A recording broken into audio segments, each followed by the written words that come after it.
إن هذا القرآن يهدي للتي هي أقوم ويبشر المؤمنين.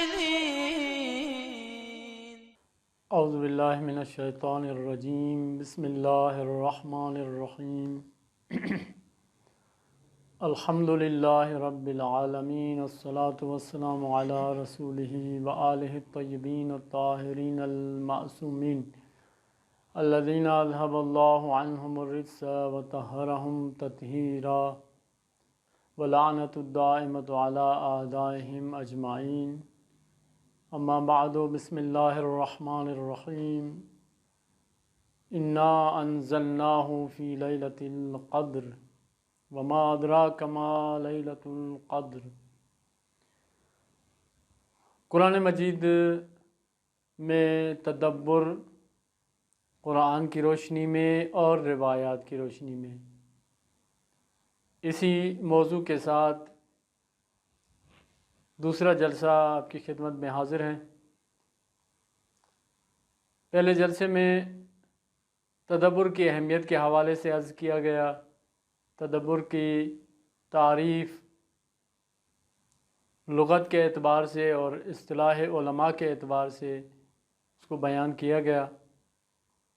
آج انشاءاللہ قرآن مجید کی آیات کی روشنی میں تدبر کی حقیقت کیا ہے، اس پہ مختصر انداز میں انشاءاللہ گفتگو کی جائے گی۔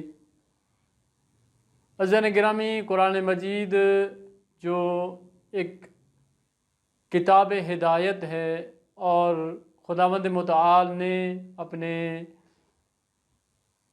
معصوم پیغمبر اور آخری پیغمبر کے اوپر جس کو نازل کیا ہے، جب یہ قرآن جس رات میں نازل ہوا ہے اس رات کی فضیلت کو بیان کرتے ہوئے پروردگار عالم نے سورہ قدر میں ارشاد فرمایا ہے کہ یہ رات خیر من الف شہر، 1000 مہینوں سے افضل ہے، بہتر ہے۔ تو جس قلب کے اوپر پروردگار نے اس قرآن کو نازل کیا ہے اس کی فضیلت کا کیا مقام ہوگا، اور خود یہ قرآن کتنے مقام والا جو ہے مقام رکھنے والا ہوگا۔ تو لہٰذا یہ سب کچھ فضیلت اور مقام اور منزلت، اس کا اصلی ہدف کیا ہے کہ انسان ہدایت پہ آ جائیں، انسان اس قرآن کی روشنی کے ذریعے صراط مستقیم پر چل سکیں اور اپنے معبود کی حقیقی معرفت حاصل کر سکیں۔ تو لہٰذا اس معرفت حاصل کرنے کے لیے ضروری ہے کہ قرآن مجید کی آیات کے اندر تدبر کیا جائے، جیسا کہ تدبر کے معنی ذکر کیے گئے، اس کی آیات میں تفکر کیا جائے اور اس کے بعد ان آیات سے نصیحت حاصل کی جائے۔ تو سب سے پہلے ہم آپ کی خدمت میں عرض کریں کہ قرآن مجید کے سورہ صاد کی 29 نمبر آیت میں پروردگار عالم ارشاد فرماتا ہے، کتاب انزلناہ الیک مبارک۔ یہ کتاب جسے ہم نے نازل کیا ہے آپ کی طرف، یہ مبارک ہے، بابرکت ہے۔ یہ کتاب ہدایت ہے، بابرکت ہے، یعنی ہدایت دینے والی کتاب ہے۔ اب اس کتاب جس کو خدا نے مبارک قرار دیا ہے، اس کے مقابلے میں ہم انسانوں کی 2 ذمہ داریاں خداوند متعال نے اسی آیت کے اندر ذکر کی ہیں۔ سب سے پہلے ذمہ داری ہے کہ لیدبروا آیاتہ، تاکہ لوگ اس قرآن کی آیات کے اندر تدبر کریں، یعنی جو خداوند متعال نے ایک حکیمانہ نظم اس کتاب کی آیات کے اندر رکھا ہے، اسی حکیمانہ نظم کو مد نظر رکھتے ہوئے اس کی آیات کی تلاوت کریں، یہ تدبر کرنا ہے۔ اور جب تدبر کر لیا گیا تو اس کے بعد خدا نے فرمایا وَلِيَتَذَكَّرَ أُولُو الْأَلْبَابِ۔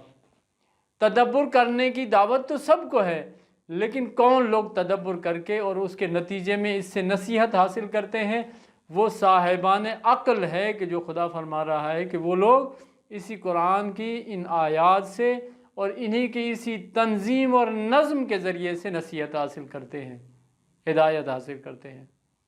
یہ آیت اور اس کے بعد جو دوسری آیت ہے وہ سورہ محمد صلی اللہ علیہ وآلہ وسلم کی 24 نمبر آیت ہے، جس میں ارشاد ہو رہا ہے کہ افلا یتدبرون القرآن ام علی قلوب اقفالها۔ اس آیت سے پہلے 3-4 آیتیں جب ہم دیکھتے ہیں کہ منافقین کے بارے میں ان کا ذکر ہے، تو منافقین کے ذکر کرنے کے بعد جب اس آیت کے اوپر خداوند عالم آتا ہے تو فرماتا ہے کہ یہ منافقین افلا یتدبرون القرآن، سوالیہ انداز میں خدا پوچھتا ہے کہ یہ لوگ قرآن میں تدبر کیوں نہیں کرتے؟ آیا ان کے دلوں پر ام علی قلوب اقفالها، ان کے دلوں پہ اوپر کوئی خاص تالے چڑھے ہوئے ہیں، یعنی دل ان کے بند ہیں، سوچنے کے حوالے سے جو ہے وہ کیا ہے ان کو توفیق نہیں ہوتی۔ تو لہٰذا اس آیت کا اور ان 2 آیات کا پیغام ہمیں یہی مل رہا ہے کہ قرآن مجید کی آیات کے اندر تدبر کرنا ایک مومن کی نشانی ہے۔ لہٰذا تدبر کرنے کے بعد اس کی حکیمانہ اس نظم آیات کو دیکھتے ہوئے حکیمانہ انداز میں اس کے ساتھ برتاؤ کرنا، اس کی آیات کے اندر تفکر کرنا اور اسی سے نصیحت حاصل کرنا ایک مومن کی خصوصیت ہے۔ تو لہٰذا پروردگار عالم کی بارگاہ میں دعا ہے کہ خداوند متعال ہمیں قرآن مجید کی صحیح انداز میں تلاوت کرنے اور اس کی آیات کے اندر تفکر اور تدبر کرنے کی توفیق عنایت فرمائے۔ والسلام علیکم ورحمۃ اللہ وبرکاتہ۔